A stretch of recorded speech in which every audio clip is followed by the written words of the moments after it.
Wara li rajna dak il-filmat fejn kien hemm il-missier wasal id-dar u t-tifel kien fuq it-tablet u kien inħolqot naqra diskussjoni bejn l-omm u l-missier kemm it-tfal għandhom jaqattaw ħin fuq it-tablet u l-mobile, inħoloqat anka diskussjoni fil-kummenti taħt il-filmat stess. Min għadu marax il-filmat li qed nitkellem fuqu, tista' tidħol fid-deskrizzjoni ta' dal-video stess, ta' dal-filmat tissa, u hemm link għall-filmat li qed nitkellmu fuqu. Illum kulħadd imħabbat, hija verità li kulħadd għandu x'jagħmel, kulħadd ġirja waħda bejn il-ġim, bejn min jkompli jistudja, min għandu x-xogħol tad-dar x'jagħmel. Allura naraw x'ħan inventaw biex inkun nistgħu nlaħħu. Il-verità hi li ħafna minna kieku kellna ħarsu fil-mera nkunu onesti ma' nfusna. Naħseb ma tantx aħna lesti innaqsu affarijiet minn ġol platt tagħna biex indaħlu affarijiet oħra.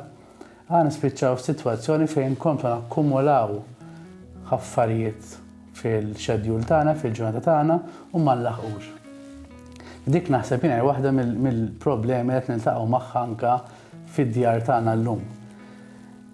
Naħseb ukoll li kultant għadna nippruvaw neċċellaw f'dak kollu li qegħdin nagħmlu. Mela jekk id-dar inżommuha pupilla, jekk qed nagħmlu kors iridu nġibu A bil-fors, jekk qegħdin nieħdu ħsieb it-tfal iridu neħduhom kemm jista' jkun privatijiet u sportijiet. Allura importanti li ma nfusna naċċettaw anke bħala koppja jew inkella anke bħala ġenitur li ma jistax ikoll id-dar pupilla jekk għandi tfal. Forsi huwa aħjar li nqatta' naqa' ħin ma' wliedi minflok ma jkolli id-dar pupilla. Forsi flok nieħdu 3 privatijiet differenti inqatta' iktar ħin miegħu jiena minflok inwasslu minn privat għal ieħor. U qed ngħidan għax il-familji tagħna taqra kemm taqra studji mhux biss it-tfal imma anke l-familja anke l-partner tagħna għandna bżonn ħin flimkien. Il-ħin li tinqattaw fuq il-tablets fuq il-mobile ma jista' qatt ikun ugwali u jtina il-sense of belonging li jtina il-kumpanija ta' persuna wiċċ in wiċċ. Għalhekk forsi naqra soluzzjonijiet jew inkella idejat li wieħed jista' jagħmel minflok inħallu tfal fuq il-mobile u t-tablets dak il-ħin twil, forsi aħna stess bħala ġenituri inwarbu t-tablets tagħna, nwarbu l-mobiles tagħna u nikkreaw ħin flimkien bħala familja u nikkreaw attivitajiet li jżommu lill-uliedna interessati fli qattaw il-ħin magħna.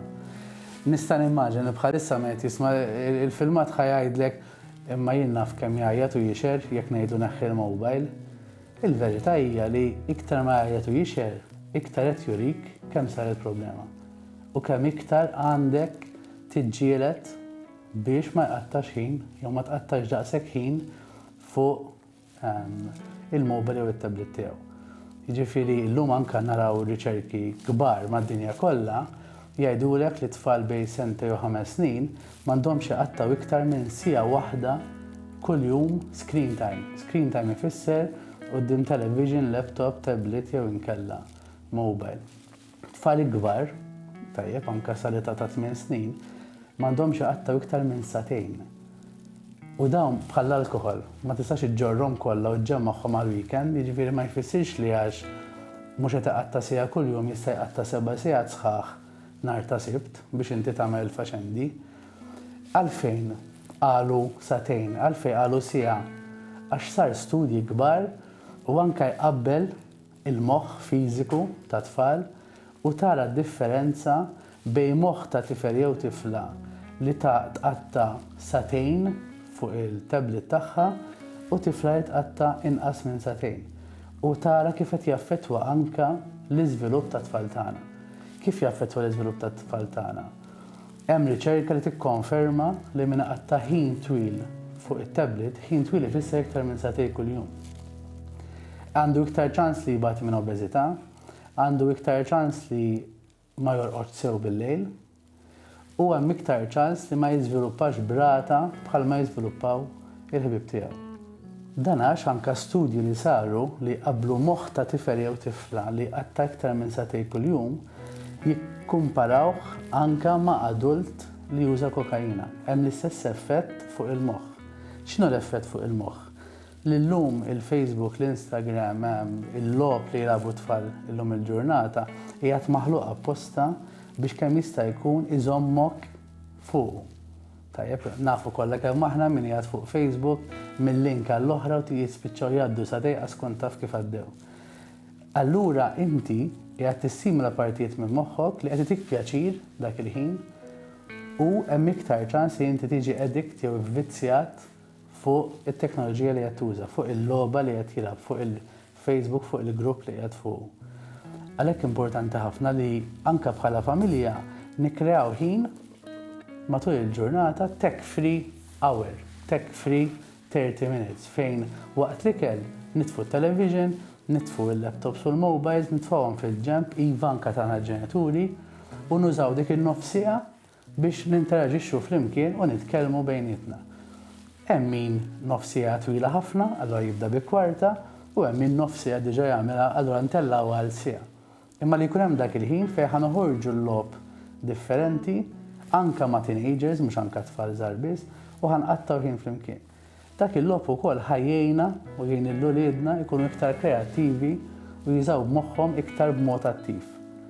Problema oħra ta' meta persuna tara ħafna YouTube, Facebook u daw il-logħb li l-moħħ mhux qed jiġi engageat mod attiv, però qed ikun passiv. Qiegħed bil-qeda hemmhekk jieħu ġo fih biss. Waqt li jekk persuna qed tilab u qed titkellem, qiegħda tuża moħħha b'mod attiv. Allura ħatejn anke l-iżvilupp tal-moħħ ta' waliedna. Da li qed ngħid naf li huwa diffiċli, però nemmen ħafna li għandna naħsbu ftit fil-prijoritajiet tagħna x'inhuma.